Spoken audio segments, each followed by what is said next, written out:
सबको सलाम मेरा।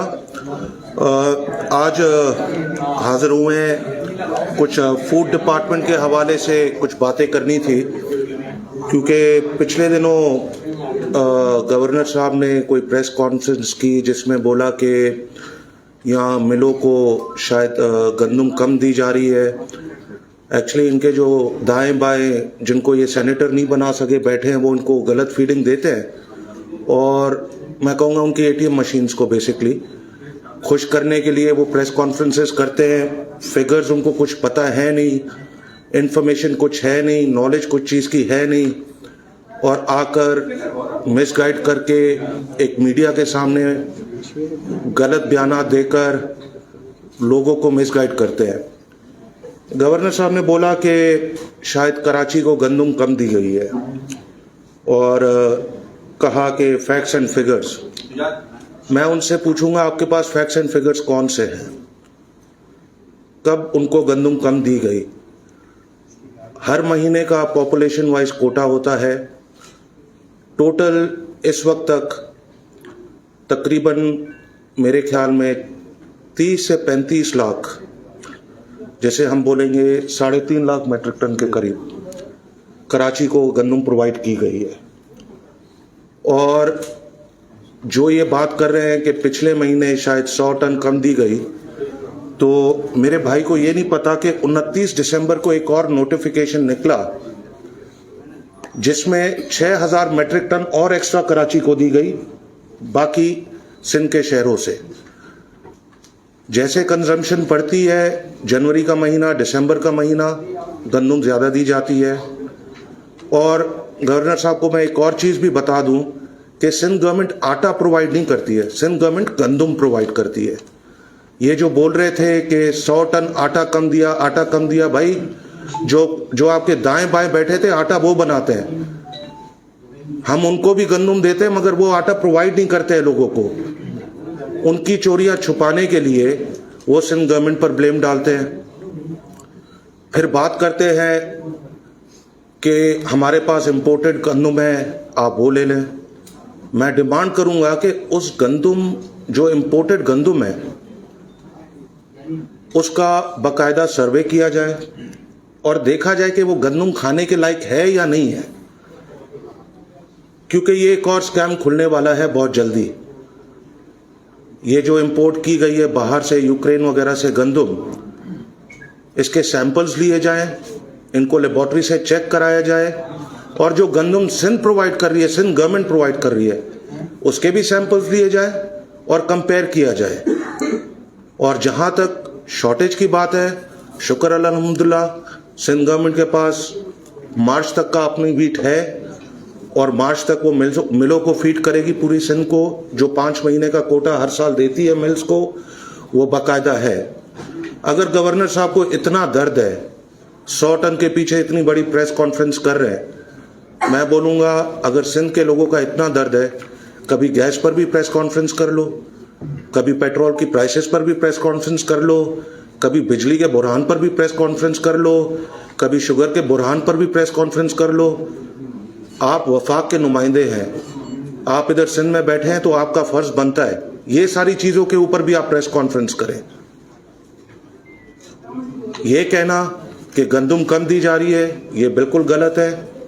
और इस चीज़ को विद पेपर्स, विद डॉक्यूमेंट्स, सारे डॉक्यूमेंट्स इधर मौजूद हैं जो मैं शेयर करूंगा मीडिया के साथ, कि जो कोटा बनता है डिवाइड करते हैं, 2.5 लाख मेट्रिक टन हर महीने रिलीज होती है। 2.5 लाख मेट्रिक टन जो रिलीज होती है उसका 50% कराची को कोटा दिया जाता है। और गवर्नर साहब को यह भी नहीं पता कि यहाँ कराची में टोटल 82 मिल्स है और कितनी चक्कियां, चक्कियों को अलग कोटा प्रोवाइड किया जाता है। 75,000 से लाख बैग कोटा चक्कियों को भी अलग दिया जाता है फ्लावर मिल्स के कोटे के अलावा। पूरी इंफॉर्मेशन लें, उसके बाद बात करें। बहुत दर्द है, गैस की बात करें, बिजली की बात करें। और ये जो अभी रिसेंटली ये जो नया मिनी बजट आया है, ये जो गरीबों के ऊपर एक और बॉम्बशेल फेंका है, यहाँ मोटर व्हीकल के हवाले से भी मैं बात करता चलूं, जो विथ होल्डिंग टैक्स जो विथ होल्डिंग टैक्स का बॉम्ब फाड़ा है इन लोगों ने लोगों पर, जो लोग 1000 सीसी की गाड़ी ले रहे हैं उसके ऊपर रखा गया लाख रुपए विथ होल्डिंग टैक्स। 2000 सीसी की गाड़ी पर 2 लाख और 2000 से ऊपर की के ऊपर 4 लाख। इतना ही दर्द है तो आप ये चीजों की बात करें ना, ये चीजें विड्रॉ कराएं। आप आते हैं 100 टन की बात करके चले जाते हैं, लोगों को मिसगाइड करते हैं। प्लीज अगर आपको वीट के बारे में कोई इंफॉर्मेशन चाहिए, हमारा डिपार्टमेंट हाजिर है। करेक्ट इंफॉर्मेशन के साथ आप प्रेस कॉन्फ्रेंस करें, करेक्ट फिगर्स के साथ आप करें। ये जो आपके दाएं बाएं आपकी एटीएम मशीन्स बैठी हैं, इनके कहने पर जिस ओहदे पर आप बैठे हुए हैं उस ओहदे का नाजायज फायदा ना उठाएं।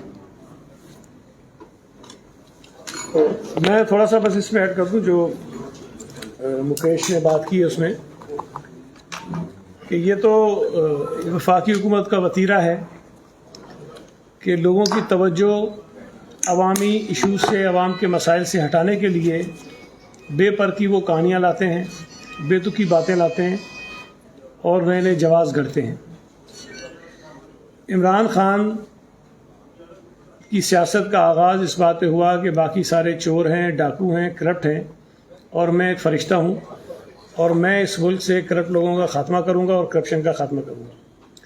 पिछले 3 बरसों में जो तबाही और बर्बादी पीटीआई की हुकूमत ने इस मुल्क की मईशत पर फेरी है, जो अजाब इस मुल्क के आम लोगों के ऊपर उन्होंने डाला है, उसके बाद तो सारे कान पकड़ते हैं कि जिनको ये चोर कहता था, जिनको ये करप्ट कहता था, उनके दौर में हालात ज़्यादा बेहतर थे, चीज़ें इतनी महंगी नहीं थी, मईशत का हाल इतना बुरा नहीं था। कल ट्रांसपेरेंसी इंटरनेशनल की जो रिपोर्ट आई है, उस रिपोर्ट में पाकिस्तान की जो रैंकिंग है वो, मतलब ये पीपल्स पार्टी के दौर में भी कभी नहीं रही, PMLN के दौर में भी कभी नहीं रही। पाकिस्तान 140वें नंबर पे आया है करप्शन में, 140वें नंबर पे। और मैं आपको बताऊं कि जब पाकिस्तान पीपल्स पार्टी हुकूमत में आई थी और जनरल परवेज़ मुशर्रफ की वो दौर, वो काफली का ख़त्म हुआ, तो उस वक्त पाकिस्तान का नंबर 138 था, 138। उसके बाद जब पाकिस्तान पीपल्स पार्टी ने अपनी हुकूमत छोड़ी 2013 में, तो ये जो CPI इंडेक्स है ये हम चले गए थे 127 पे, यानी कि 11 दर्जे हम बेहतरी हो गई थी हमारी और नीचे आ गए थे। फिर जब PMLN की हुकूमत छोड़ी, नवाज शरीफ की गई हुकूमत, तो उस वक्त नंबर था 117। मतलब ये कि 10 नंबर मजीद जो है पाकिस्तान बेहतर हो गया। लेकिन जो PTI की हुकूमत जब से आई है, इसमें जिस तरह बिजली के बिलों में भी तरक्की हो रही है, डॉलर की कीमत में भी तरक्की हो रही है, गैस की कीमत में भी तरक्की हो रही है, दवाओं की कीमत में तरक्की हो रही है, तो खान साहब ने सोचा कि ये जो करप्शन का मामला है इसमें क्यों मैं पीछे रह जाऊँ। तो करप्शन में भी 117 नंबर से जब इनकी हुकूमत आई तो वहाँ खड़ी थी, पाकिस्तान था वहाँ पे, और 3 सालों में इन्होंने 140 पे पहुँचाया है। और यही रफ्तार अगर रही तो मजीद अगर 2 साल ये गुजारते हैं तो पाकिस्तान का नंबर 160 होना चाहिए, जिस रफ्तार से ये आगे जा रहे हैं। 23 दर्जे जो है, 23 दर्जे पाकिस्तान की रैंकिंग खराब हुई है। 23 पीपल्स पार्टी के दौर में 11 दर्जे बेहतरी हुई, नून लीग के दौर में 10 दर्जे बेहतरी हुई, और उन फरिश्तों की हुकूमत में 23 दर्जे नीचे गए हम। ये बात, ये जो रैंकिंग है, इस बात को साबित करती है कि इस हुकूमत ने, जो मैं एक लफ्ज़ इस्तेमाल करता हूँ कि बैनुल अक़वामी जुगादरी हैं, ये वैसे आपको शायद नज़र नहीं आ रहा होगा, लेकिन जब महंगाई की सूरत में आपके ऊपर बोझ पड़ता है, तनख्वाहों की कमी पे जब आपके ऊपर बोझ पड़ता है, डॉलर की कीमत जब बढ़ जाती है, यूरिया के क्राइसिस पैदा हो जाते हैं, LNG के करप्शन होती है, गैस के बहरान पैदा होते हैं, तो उस वक्त आपको अंदाज़ा होता होगा कि कुछ ना कुछ तो ज़रूर इस निज़ाम के अंदर ऐसी चीज़ है कि हर चीज़ ख़राब होती जा रही है। चीनी की कीमतें दुगनी हो गई हैं, गंदम का बहरान किस तरह पैदा हुआ आपके इल्म में, और अभी जो यूरिया के क्राइसिस है उससे इम्कान ये है कि अगली जो गंदम की फसल होगी वो मुतासर होगी, इससे हो चुकी है, और बहुत बुरी तरह से अगली मरतबा भी ये गंदम के क्राइसिस आएंगे और आटा शदीद तरीन जो है वो उसका एक कोहराम मचा होगा, लोगों को आटा शायद बहुत महंगा मिलेगा या मिलेगा भी नहीं। तो ये सूरत हाल इस हुकूमत ने पैदा कर दी है। और बातें सुने जिस तरह भी मुकेश ने हवाला दिया कि वो इस बात पे आ गए कि जी सिंध हुकूमत जो है वो उन्होंने मिलों को रिलीज कम कर दी और कभी वो लोकल गवर्नमेंट का कानून लेके बैठ जाते हैं। तो भाई बात करो कि यूरिया के क्राइसिस क्यों है, इसका जिम्मेदार कौन है? हम पिछले 2-3 महीने से कह रहे थे कि यूरिया के क्राइसिस आने वाले हैं। इन्होंने कहा कि चाइना से आएगा, वो भी कह रहे हैं फरवरी में आएगी शायद यूरिया, उसके बाद जाके लोगों को मिलेगी। इनसे सवाल तो ये होना चाहिए कि भाई गैस इस वक्त सूबा सिंध के लोगों को नहीं मिल रही, सूबा सिंध की फैक्ट्रीज को गैस नहीं मिल रही, इंडस्ट्रीज को गैस नहीं मिल रही, इंडस्ट्रीज बंद हो रही हैं। 66% आपकी एक्सपोर्ट जो सूबा सिंध से होती थी वो कम हुई है, 66%। ये मैं नहीं कह रहा हूँ, अखबार में इश्तिहार दिया और बेचारों ने सबने, इंडस्ट्रियलिस्ट ने भी कल 2 दिन पहले, कि वो रो रहे हैं कि हमारी पूरी बिजनेस आपने तबाह करके रख दिया है। और सूबा सिंध वो सूबा है जो गैस अपनी ज़रूरत से ज़्यादा पैदा करता है। खैबर पख्तूनख्वा वो सूबा है जो अपनी ज़रूरत से ज़्यादा गैस पैदा करता है। बलोचिस्तान वो सूबा है जो अपनी ज़रूरत से ज़्यादा गैस पैदा करता है। ये 3 सूबे जितनी इनको गैस दरकार है उससे ज़्यादा इनकी प्रोडक्शन है, लेकिन इन 3 सूबों में भी क्राइसिस है। तो ये पूरा एक माफिया है। LNG में जो मिसमैनेजमेंट इन्होंने की, उसमें फर्नेस ऑयल का जो माफिया है उसको नवाजने के लिए इन्होंने किया। इसलिए कि अभी जो 4 रुपये 30 पैसे इन्होंने फ्यूल एडजस्टमेंट की मद में बिजली के बिलों में लगाकर भेजना है मुझे और आपके बिजली के बिलों में, उस पर 2 मेंबर्स ने जब इख्तलाफ किया, और उसमें सिंध का मेंबर तो गालिबन एक दूसरा KPK का था, उनका यही कहना था कि अगर हुकूमत ने अपनी गलतियों से या नालायकियों से या मिसमैनेजमेंट की वजह से बिजली फर्नेस ऑयल से बनाई है, महंगी बनाई है, तो इसमें लोगों का क्या कसूर है? आप वो बोझ जो हुकूमत की नालायकी की वजह से हुकूमत पे पड़ना चाहिए, आपने वो बोझ आवाम पे डाला है। आप LNG बर वक्त इम्पोर्ट कर सकते थे, गैस के जरिए बिजली बना सकते थे, आपके पास ऐसे जराए हैं जिससे सस्ती बिजली पैदा हो सकती है, लेकिन आपने जानबूझकर वो फ्यूल इस्तेमाल नहीं किया।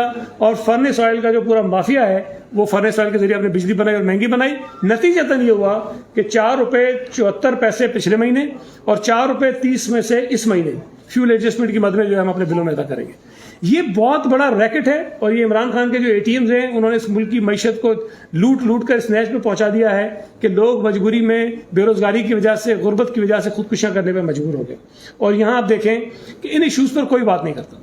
लोकल गवर्नमेंट को इशू बना के PTI लगी हुई है, MQM लगी हुई है, GDA लगी हुई है, और पता नहीं किस तरफ चीज़ों को लेके जा रहे हैं, लेकिन आवाम के घर में जो गैस नहीं आ रही उस पर बात नहीं हो रही है। पेट्रोल की कीमतें बढ़ रही हैं उस पर बात नहीं हो रही है, बिजली की कीमतें बढ़ रही हैं उस पर बात नहीं हो रही है, दवाएं महंगी हो गई हैं, दालें महंगी हो गई हैं, चीनी महंगी हो गई है, डॉलर महंगा हो गया है, उस पर बात नहीं करना चाहते। आवाम की तवज्जो हटाने के लिए एक तो ये पूरी डाइवर्ट करते हैं तवज्जो लोकल गवर्नमेंट के कानून की तरफ, दूसरा ये लिसानी फसादात की तरफ लेके जाना चाहते हैं। वसीम अख्तर की तकरीर आपके सामने है, क्या वो नफरत अंगेज नहीं है? क्या वो लोगों को इस बात पर नहीं उकसा रही है कि तुम जो है वो खूनरेजी करो इस बुनियाद पर कि जी किसी की जबान को ये और है, किसी का गेटअप कोई और है? आफाक अहमद ने जो बातें कही हैं, क्या वो लिसानी नफरतें फैलाने वाली नहीं है? खालिद मकबूल सिद्दीकी जो बातें कर रहा है, आमिर खान जो बातें कर रहा है, ये ऐसी बातें कर रहे हैं? ये सोची समझी साजिश और मनसूबाबंदी के तहत किया जा रहा है। उनको पता है कि अगर इन्हीं हालात में इलेक्शंस होते हैं, चाहे बल्दियाती इलेक्शंस हो या आम इलेक्शंस हो, PTI का और MQM का बुरा हशर होना है, GDA का बुरा हशर होना है। ये अपनी जिल्लत आमेज शिकस्त से बचने के लिए ये सारे ड्रामे रचा है। लेकिन मैं ये समझता हूँ कि सूबा सिंध के लोग, ख़ासतौर पर कराची, हैदराबाद के लोग इस बात को समझ चुके हैं कि ये जो माजी में नफरत की सियासत जिसका बीज बोया गया था उसकी वजह से बहुत नुकसान हुआ है, सूबे को भी हुआ है, मुल्क को भी हुआ है, और लोगों को इनफरादी तौर पर भी हुआ है। लोग मारे गए हैं, लोग जेलों में गए हैं, लोग माजूर हुए हैं, लोगों पे केसेस बने हैं, और शायद मुझे उम्मीद है कि एक मरतबा फिर सूबा सिंध के लोग उस नफरत की सियासत की तरफ नहीं जाएंगे, उसको मुस्तरद करेंगे। अच्छा, तो इसमें ये अहम इशू चल रहा है, उसकी तरफ आपकी तवज्जो मबजूल कराऊंगा, क्योंकि कोरोना जो है कराची में सबसे ज्यादा है पूरे पाकिस्तान में। तो अमला जो है एक्सपो सेंटर पे एहतियात में बैठा हुआ है, उनको 9 माह की तनख्वाहें अदा नहीं की गई, लोग परेशान हैं, फैमिली के साथ आ रहे हैं, वहां से वापस जा रहे हैं। देखिए, एक तो मैं इसकी वजाहत कर दूं कि जो हेल्थ डिपार्टमेंट के मुलाजमीन हैं, परमानेंट एम्प्लॉइज़ हैं, उनका कोई इशू नहीं है, उनको बर वक्त तनख्वाहें मिलती हैं। लेकिन आपके इल्म में है कि जैसे ही कोविड की वबा फैली थी आज से 1.5-2 बरस पहले, तो उस वक्त सिंध हुकूमत ने अपनी कैपेसिटी बढ़ाने के लिए फौरी तौर पर कंटीजेंसी पर लोगों की हायरिंग शुरू की थी, और उन लोगों को जल्दी में रखा गया, और कोशिश ये थी कि आवाम की किसी तरह से जो वबा के जो चैलेंजेस हैं हम उसका सामना कर सकें।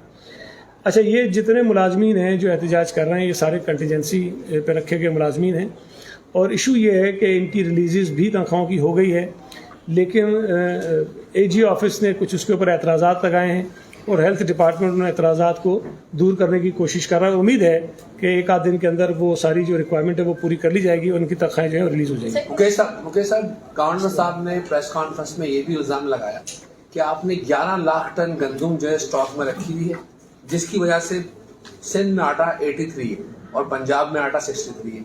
दूसरी बात यह है कि आप ये बताएं कि वाकई इतनी बैड क्वालिटी गंदम पाकिस्तान पहुंच गई है कि वो इंसानों में खाने के लायक नहीं। देखिए जी, पहले तो मैं बता दूं, पूरे साल की प्रिक्योरमेंट होती है 12.5 लाख मीट्रिक टन। 4 महीने से हम रिलीजेस कर चुके, तो 11 लाख तो हमारे पास होगी नहीं। इस वक्त जनवरी का आप टोटल कोटा निकालें तो सिंध में इस वक्त हमारे पास 3.25 लाख मीट्रिक टन गंदम मौजूद है जो हमारी प्रिक्योर्ड है। फरवरी का कोटा निकालें आप तो फिर भी मार्च की 30 तारीख तक हमारे पास कोटा मौजूद है।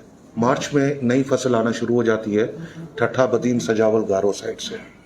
मगर इस बार जो फैक्टर अभी सईद भाई ने भी अपनी बात में बताया, जो यूरिया की शॉर्टेज की गई, जो यूरिया की यूएन क्राई चल रही है, कणक की फसल को कुदरती जब तक बारिश और ठंड ना लगे तो वो सही पैदावार नहीं करती है, मगर उसको 2 डोजेस यूरिया के दिए जाते हैं। पहला डोज उसको मिला, दूसरे डोज में लोगों को बहुत तकलीफ हो रही है इस वक्त, जिसकी वजह से आने वाले दिनों में खाली सिंध में नहीं पूरे पाकिस्तान में ये बुहरान पैदा होगा। और जब ये बुहरान पैदा होगा फिर एटीएम्स मशीन जागेंगी, फिर और गंदम इंपोर्ट की जाएगी। इधर आप पंजाब में रखते हो 1900 रुपये रेट, मगर आप मंगाते हो बाहर से जो कॉस्ट कर रही है आपको 6-6.5 हज़ार रुपये। आप वो किसान को फायदा क्यों नहीं दे रहे? सिंध गवर्नमेंट ने 2200 रुपये रेट रखा है और इस वक्त ओपन मार्केट क्यों बढ़ी है उसकी वजह मैं आपको बताता हूं। क्यों? क्योंकि फिर बॉर्डर्स खोले गए, फिर कनेक्ट शुरू हो गई है अफगानिस्तान की तरफ जाना। क्यों कर रहे हैं ये लोग? क्यों बॉर्डर्स खोल रहे हैं? आप पहले अपने मुल्क को स्टेबल करें, अपनी प्राइसेस कंट्रोल करें, आप बॉर्डर बंद करें, प्राइसेस ऑटोमेटिकली पूरे पाकिस्तान में नीचे आ जाएंगी। कौन से ऐसे चीज है, कौन से ऐसे लोग हैं जो मजबूर कर रहे हैं कि ये बॉर्डर खुले और गंदम हमारी जाए बाहर? एक टाइम पर हम एक्सपोर्ट करने वाले मुल्क थे और फिर 15 सालों के अंदर वापस हम इंपोर्ट पर आ गए। इन चीजों का पूछना चाहिए आप लोग को। मैं पूछ रहा हूं क्यों? आप बोलते हैं कि सिंध में बम्पर क्रॉप, पंजाब में बम्पर क्रॉप, जिधर किधर बम्पर क्रॉप, तो फिर आपने इंपोर्ट क्यों की है? क्यों नहीं वो फायदा दिया आपने? इंस्टेड ऑफ डॉलर खर्चने मुल्क के, आपने अपने आम किसान को क्यों नहीं फायदा दिया? पिछली बार भी सिंध गवर्नमेंट का रेट 200 रुपये हायर था पंजाब गवर्नमेंट से, इस बार 300 रुपये ज्यादा है। हम तो अपने किसान का ख्याल कर रहे हैं, मगर वो किसान बेचारा जाए कहाँ कि वो यूरिया के बैग के लिए दर बदर फिर रहा है। कहाँ थे? सोए हुए थे जब यूरिया की शॉर्टेज का आबादगार पंजाब से जिधर किधर से बोल रहे थे कि भाई आंखें खोलो, यूरिया की शॉर्टेज आ रही है। उस वक्त गवर्नमेंट सोई हुई थी। क्यों नहीं गैस सप्लाई की इन लोगों ने? अपनी मल्टीनेशनल कंपनीज जो हमारी हैं पाकिस्तान की, जो सिंध में फैक्ट्रीज लगी हुई हैं, क्यों गैस बंद कर दी उनकी? जब आपको पता है कि हमारा मुल्क एग्रीकल्चर पर रिलाई करता है, आपने जो एग्रीकल्चर सेक्टर की चीजें प्रोडक्शन करते हैं, यूरिया वगैरह, आपने उनकी 3 महीने गैस क्यों बंद की? क्यों? क्योंकि आपको इंपोर्ट करनी थी। किसी और एटीएम का प्रोग्राम होगा वो, कि जैसे यूरिया की भी शॉर्टेज हो, मार्केट बढ़े, 1780 रुपए का रेट 2700 रुपए में बिके। कौन सी ऐसी माफिया है? क्यों नहीं डिस्क्लोज कर रहे हैं ये लोग? डिस्क्लोज करें ना, क्यों हुआ है ऐसा? जिसकी वजह से आने वाले दिनों में सईद भाई सही बोला कि बिल्कुल ये बुहरान पैदा होगा आटे का।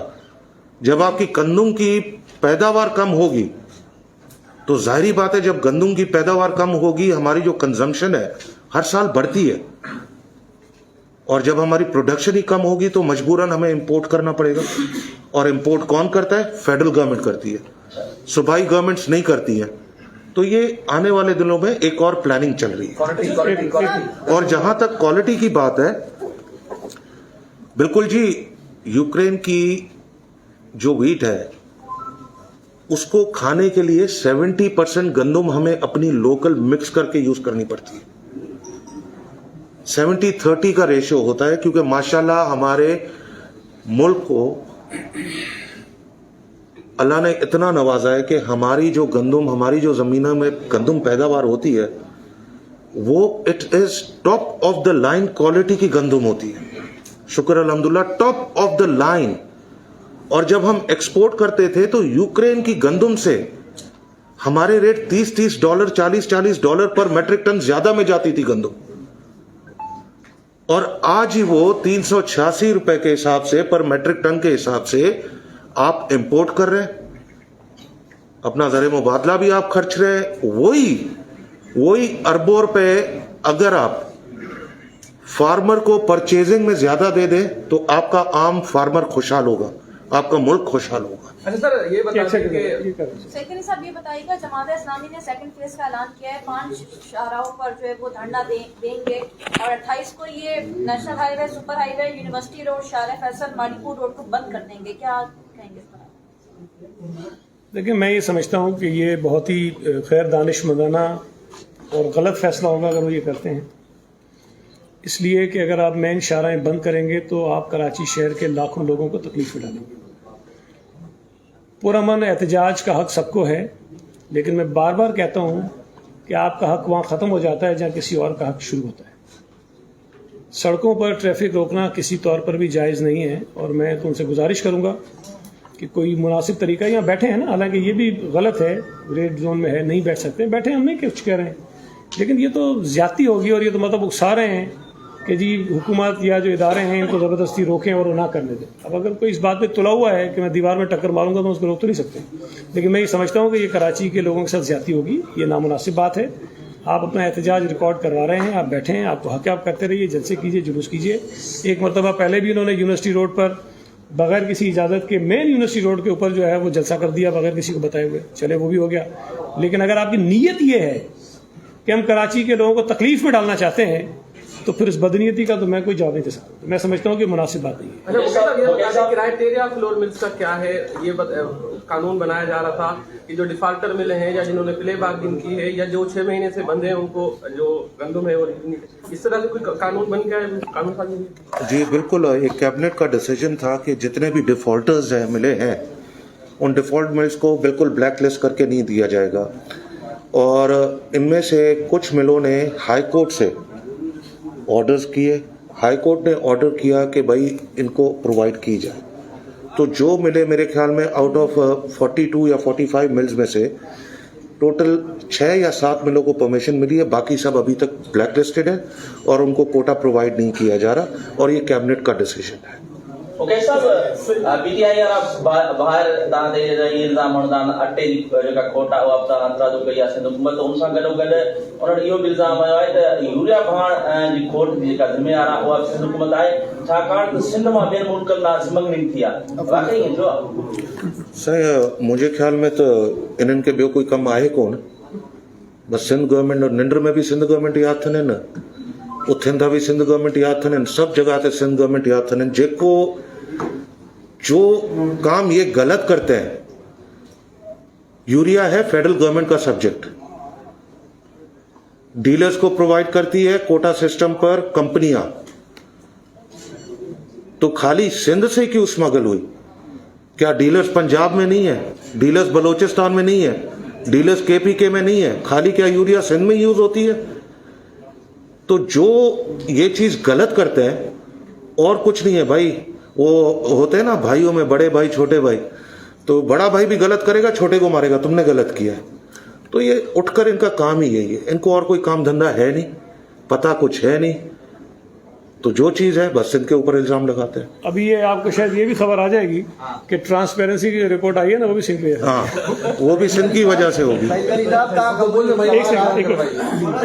कल एक सिंध हुकूमत के एक अफसर मसरूर मेमन की गिरफ्तारी हुई, जिनके घर से जो पैसे मिले उसको गिनने के लिए भी मशीन लाना पड़ी।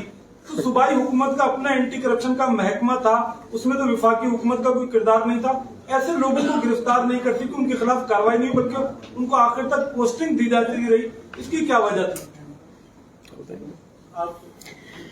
देखिए, एक तो जो मैंने पढ़ा टीवी पे अखबार में, उसमें था कि शायद पिंडी नैब ने छापा मारा है और उनको गिरफ्तार किया। तो अगर आप हमसे ये सवाल कर रहे हैं कि जी सिंध के एंटी करप्शन ने क्यों नहीं किया, तो सवाल ये भी है कि नैब कराची ने क्यों नहीं किया। तो मेरा ख्याल है कि ये तो देखें, जिस इदारे को अगर कोई इन्फॉर्मेशन आती है या गालिबा इसमें शायद मेरा ख्याल है कि कहीं ना कहीं तहकीकात पहले से जारी होगी और वो तहकीकात हो रही होगी, उसके नतीजे में शायद उन्होंने कुछ लोगों को अरेस्ट किया और फिर ये रिकवरी भी हुई। लेकिन सिंध हुकूमत के पास तो कोई ऐसी जादू की छड़ी नहीं है, ना हमारे पास कोई ऐसी कोई जिन्नात है, ना कोई पीरनी है, ना कोई चीज़ है कि हमें वो बताएं कि फ़िलहाल अफसर के घर में इतना पैसा पड़ा है, इतना जेवर पड़ा है, जो है आप जाके रिकवर करा लें। तो हमारे पास तो नहीं है ऐसा मैकेनिज्म। लेकिन अगर कोई शिकायत आती है, पता चलता है, तो जाहिर है कि एंटी करप्शन भी कार्रवाई करेगी और जिस महकमे के जिम्मे बनता है कि कोई एक्शन ले वो जरूर लेंगे। सवाल सिंध असेंबली या CM हाउस जहिड़ो मुख़्तलिफ़ माज़ी में धरणा थींदा आया आहिनि, उन्हनि जो नालो निशान रहंदो आहे, रतो रत कया वेंदा आहिनि, उन्हनि खे उनखे हटायो वेंदो आहे। पर हीउ जेको आहे धरणो आहे 2 महीना खां खां मथे थो थिए या 2 महीना था थियनि, इन जे पुठियां कहिड़ी जिनात आहे या जादू जी छड़ी आहे जो इनखे तव्हां नथा उथारे सघो। सॼो शहर जेको सो परेशान आहे। देखें, एक तो शायद अभी 24-25 दिन हुए, 2 महीने नहीं हुए, लेकिन जाहिर है कि जब वो इंसान परेशान होता है और रुकावट होती है रास्ते में तो बहुत तकलीफ होती है, लगता है कि बड़ा वक्त हो गया है। मैं ये समझता हूँ कि प्रोटेस्ट करने का एक तरीक़ेकार होता है और कोई भी प्रोटेस्ट आप ऐसी नहीं करते हैं कि आप वहाँ खड़े हो जाएं कि नहीं मेरी बात नहीं मानोगे तो मैंने तो उठना ही नहीं है। ऐसा कहीं भी नहीं होता है। प्रोटेस्ट का मतलब होता है कि आप एहतजाज रिकॉर्ड करवाते हैं कि जी आपने ये चीज़ की है, वो गलत है, उसके ऊपर हम एहतजाज कर रहे हैं। लेकिन अगर एक असम्बली में एक रुकन वाली जमात जो है वो तय कर ले, वो कह रहे हैं ना पूरा शहर पे सारी सड़कें बंद करेंगे, वो कहते हैं पूरे कराची के लोग अजाब में डालेंगे हम और हम आपसे ये चीज़ करवाएंगे, तो ये खुदा ना खासा कल को कोई हाफिज साहब ये ना कहते तुम नहीं करोगे तो मैं खुदकुशी कर लूँगा, तो एक और मसला वाली पैदा हो जाएगा। तो ये इस तरह ये जो रवैये हैं ये गैर संजीदा रवैये हैं, इस तरह ये नहीं होना चाहिए। आपका एहतजाज रिकॉर्ड हो गया है, तरमीम असम्बली में होती है, आप असम्बली में आएँ, आपकी बात ज़रूर सुनेंगे, जो चीज़ें बेहतर होंगी, काबिल अमल होंगी, कानून को बेहतर कर सकती होंगी, हम करेंगे। लेकिन मैं फिर कह रहा हूँ सारी ज़िंदगी बैठे रहें 2001 वाला कानून नहीं आएगा, इसलिए कि वो पंजाब में भी नहीं है, वो KPK में भी नहीं है, वो इस्लामाबाद में भी नहीं है, वो बलूचिस्तान में भी नहीं है। तो सिर्फ सिंध के अंदर एक जमात वाली मेंबर तो नाफिज नहीं करवा सकती ना 2001 का कानून, तो ये नामुनासिब तरीक़ेकार है। बातचीत हमारे दोस्तों की इनसे हो रही है, हम ज़रूर चाहेंगे कि चीज़ों को बेहतर तरीके से रिजॉल्व कर लें। लेकिन मैं फिर कह रहा हूँ कि हट धर्मी पे कोई अगर बैठ जाए कि जी मैं साल भर बैठा रहूंगा जब तक मेरी बात नहीं मानोगे नहीं उठूंगा, तो बैठे रहे भाई। सही साहब, आजकल सेहत कार्ड का बड़ा चर्चा है, वफाकी हुकूमत कह रही है कि थर में भी कार्ड देंगे। थर क्या सिंध में नहीं है जो वफाकी हुकूमत थर में तो कार्ड दे पा रही है, बाकी इल्जाम लगाती है कि सिंध हुकूमत सेहत कार्ड नहीं दे रही है। देखें, इसमें जो मुझे मालूम है, मुकेश मुझे करेक्ट करें, एक वो राशन कार्ड वाली भी कहानी है, उस पर भी कह रहे हैं कि सिंध हुकूमत नहीं ले रही, बाकी सूबों में दे रहे हैं। एक उसमें ये नई चीज़ आ गई है, इसमें ये सूबाई हुकूमतों से हिस्सा लेते हैं। अगर तो फेडरल गवर्नमेंट ने अपने रिसोर्सेज से देना है तो फिर हमें क्या था, किसी को भी दे दें, जो लेना चाहता है ले ले भाई। अब थर में भी बकौल आपके दे रहे हैं ना, तो इसका मतलब है वफाकी हुकूमत उसमें पैसे डालेगी तो पूरे सिंध में लोगों को जाके दे दें।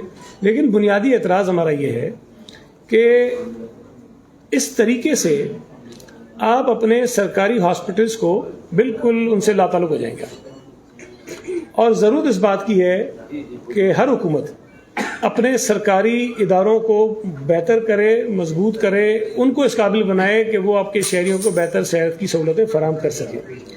हमारे मुल्क में बदकिस्मती से ही आपको सबको पता है, ये ओपन सीक्रेट है, कोई ढकी छुपी बात नहीं है कि जाली बिलिंग होती है, हॉस्पिटल से होती है। और ज़ाहिर जो बहुत सारे प्राइवेट हॉस्पिटल जो ये काम करते हैं, 10 लाख रुपए आप दे रहे हैं 1 साल के लिए पूरी फैमिली के लिए, और फैमिली में मिनिमम 4-5 लोग तो होते ही हैं।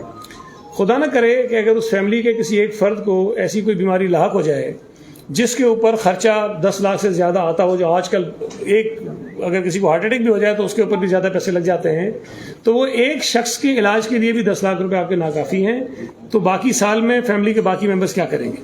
सूबा सिंध में आप किसी भी हॉस्पिटल में चले जाइए, ख़ासतौर पर जो ऐसी बीमारियाँ हैं जिसके ऊपर पैसा बहुत ज़्यादा खर्च होता है, फ्री इलाज होता है, चाहे उसके ऊपर 1 करोड़ रुपए खर्च हो, चाहे उसके ऊपर 70-80 लाख रुपए खर्च हो, चाहे 50 लाख रुपए खर्च हो, वो बिल्कुल एक पैसा उनसे नहीं लिया जाता। और ये फैमिली के हर फर्द के लिए होता है। अगर खुदा न खास्ता किसी फैमिली के अंदर 5 लोगों को ऐसी वबाई अमराज को लग जाए जिसके अंदर पैसे खर्च होते हों, तो वो बगैर किसी पैसे के सिंध हुकूमत के हॉस्पिटल्स में करवा सकता है इलाज। आपके इल्म में है कि खैबर पख्तूनख्वा के, पंजाब के ऐसे लोग जिनके पास ये कार्ड मौजूद है, वो सिंध के अस्पतालों में अपना मुफ्त इलाज करवा रहे हैं। इसलिए कि उन इलाकों में वो सेहत की सहूलतें मुयस्सर नहीं हैं। पंजाब के लिए जो मैंने पढ़ा है कि 400 अरब रुपए हुकूमत ने रखे हैं हेल्थ कार्ड के लिए। 450 बता रहे हैं, मैंने 400 पढ़ा था, चले 450 होंगे।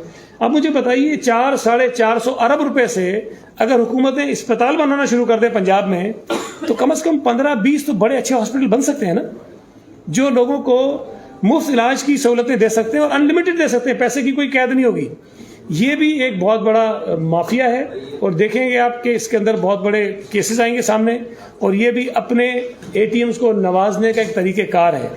हमारे लिए बहुत आसान है कि अगर हम इंश्योरेंस कंपनियों को ये पैसे दें और प्राइवेट हॉस्पिटल को दें, तो इस वक्त जितने पैसे सिंध हुकूमत हेल्थ पे खर्च कर रही है उससे कम खर्चा होगा हमारा। 57 अरब रुपए अगर हम कराची के बड़े हॉस्पिटल्स को दे रहे हैं इस वक्त, तो अगर हम ये कार्ड ले लें तो 57 अरब से कम देने पड़ेंगे। नतीजा क्या होगा? NICVT बैठ जाएगा, JPMC बैठ जाएगा, NICH बैठ जाएगा, SIUT बैठ जाएगा, गंबट आपका बैठ जाएगा। ये वो हॉस्पिटल जो लोगों को अच्छी सेहत की सहूलत दे रहे हैं वो बैठ जाएंगे। तो ये फैसला करना हुकूमतों का काम है। हम वफाकी हुकूमत के इशारों पर कोई बेवकूफ़ी के फैसले करने के पाबंद नहीं है। उन्होंने काम किया, करें, अल्लाह करे लोगों को उससे फ़ायदा हो। लेकिन मैं ये समझता हूँ कि हम हेल्थ कार्ड के मुकाबले में लोगों को ज़्यादा बेहतर सेहत की सहूलतें फराम कर रहे हैं।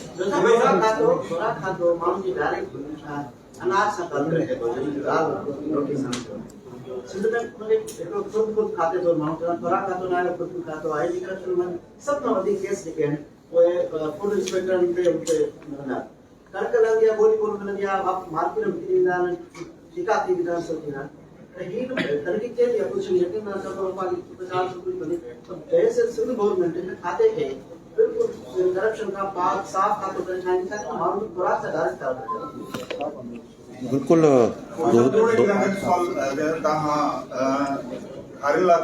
ट्रैक्टर रैली भी कढी था, पीपल्स पार्टी हारिन जी पार्टी सॾाई, मज़दूर जी पार्टी सॾाई थी, त सिंध में जेको वोट आई हुई उन खां अॻु माकड़ जो हमलो थियो हुयो। तव्हां यूरिया लाइ त एहतजाज कयो पिया, पर अञा ताईं उन्हनि खे माकड़ ते जेको हमलो थियो, अञा ताईं उन आबादगारनि खे तव्हां उन्हनि खे मुआवज़ो न ॾिनो आहे। उन खां पोइ बारिश आई, उन तबाही थी, ख़ासि करे मीर बुखार डिवीज़न ॾाढी मुतासिर थी। उन मंझि बिलावल भुट्टो साहब भी हुते वियो हुयो। उन्हनि जे लाइ को प्लान, उन लाइ तव्हां हारियुनि लाइ को तव्हां उन लाइ मुआवज़े लाइ कुझु कयो आहे हेसि ताईं? बिल्कुलु दोस्त साहब, जेको तव्हां सवाल कयो, इंशाल्लाह अञा वधीक इम्प्रूवमेंट तव्हांखे नज़र ईंदी। इन साल प्रिक्योरमेंट में भी जीअं हिन बार रिलीज़िस में थिए पई, ऐं इहो खातो काफ़ी चेंजिस तव्हांखे नज़र ईंदा अचण वारे टाइम में इन खाते में। ठीकु आहे न? त पोइ इहे इन बारे में मां तव्हां सां बाद में ॻाल्हाईंदुसि। ऐं जेसिताईं साईं जी ॻाल्हि आहे, बिल्कुल कैबिनेट लास्ट ईयर ही ये सिंध भाई बारिशों का जो हम लोगों ने इहो डिसाइड थी चुको आहे, ऐं थ्रू रेवेन्यू डिपार्टमेंट माण्हुनि खे पैसा मिली चुका आहिनि, काफ़ी माण्हुनि खे। इहो कैबिनेट में भी ॻाल्हि डिस्कस थी हुई ऐं कैबिनेट इन ते डिसीजन भी वरितो हुयो। त कंप्लीट इंफॉर्मेशन वधीक तव्हांखे आउं प्रोवाइड करे छॾींदुसि। थैंक यू जी। Thank you.